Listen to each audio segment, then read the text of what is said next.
The dream moment of SpaceX's Starship orbital launch is just on the way. You must always get prepared before going into space. And for this reason, SpaceX's launch of their spacecraft is taking so long.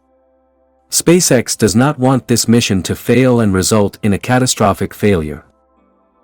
What has been going on recently at SpaceX?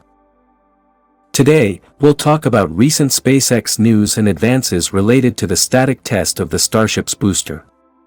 There are several topics we'll cover in this video.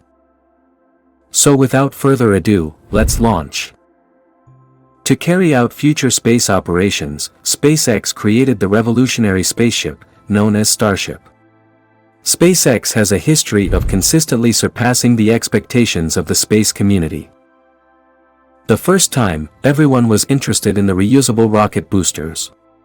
Then came the big spaceship Falcon Heavy, and now everyone is looking forward to the Starship. Starship has never again flown and holds the record. However, NASA won't be able to maintain that record for very long with SpaceX now in the mix. The 33 Raptor engines of the Starship booster will provide twice as much thrust as the SLS rocket system. But enough of praising SpaceX's Starship. Despite its prowess, a few issues are preventing the launch. The planned launch date for Starship was 2022. But it now seems the launch will be delayed until the first quarter of 2023. What is the issue that is holding up the launch, then? Each time SpaceX tested the complicated ship and its booster, there were a few issues that needed to be resolved before the actual orbital launch process could begin. The booster's tank broke first, and later, during a static test, one of the Raptor engines failed. But once SpaceX made all the required adjustments, it seemed that everything was in order. But then a new issue emerged. This time, neither the booster nor the Starship was involved. The issue was with the brand new orbital launch mount. Previously, 14 of SpaceX's 43 engines were put through a fire test. The orbital launch pad debris was captured on camera. After the inspection findings were released, SpaceX claimed that the concrete foundation and a few of the pipes had suffered serious damage. According to SpaceX, the information they gathered during the inspection is very helpful and will enable them to complete all the necessary preparations before launching the Starship. Then, we saw SpaceX making improvements to its orbital launch system. The concrete foundation was strengthened with industrial-grade Fondag cement, new pipes, and enhanced heat shields. Fondag combines pure calcium aluminate cement with aggregates to produce long-lasting, pressure, and temperature-resistant concrete. Fondag claims that a properly constructed concrete building made with their cement can withstand temperature fluctuations between -184 and 1094 degrees Celsius. The chemical makeup of the concrete, which makes the structure thick, is the primary cause of such a stiff construction. SpaceX was thus confident that the orbital launch pad would withstand the static fire test after strengthening the concrete foundation. However, the static fire test that SpaceX carried out in the last week of November contradicts this. 33 of the Raptor engines on SpaceX's booster were ignited during the test. The launch pad exhibited indications of concrete damage after the test. The damages are not as severe as those that happened during the testing of the past 14 engines. This time, however, fewer engines were fired.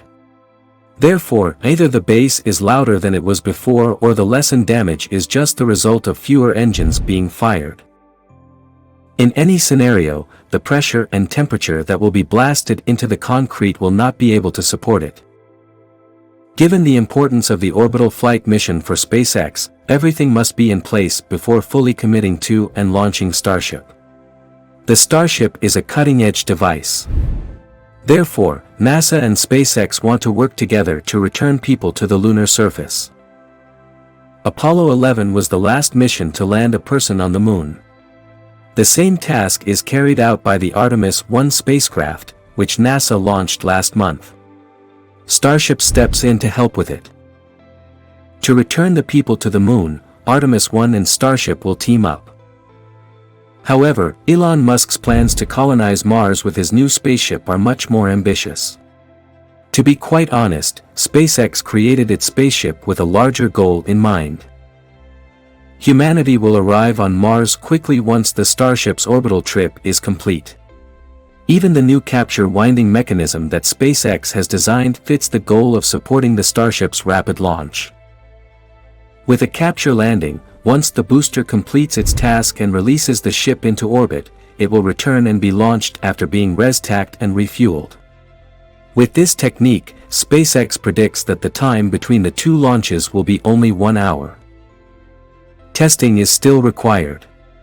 However, there is a good probability that SpaceX will be successful in making it function thanks to the sophisticated software on board and the movable chopstick arms from Mechazilla.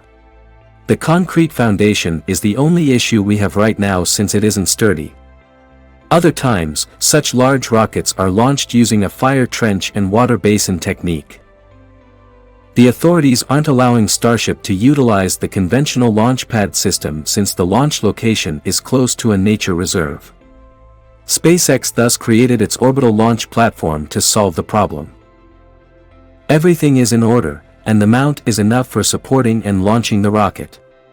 The concrete foundation is the only issue.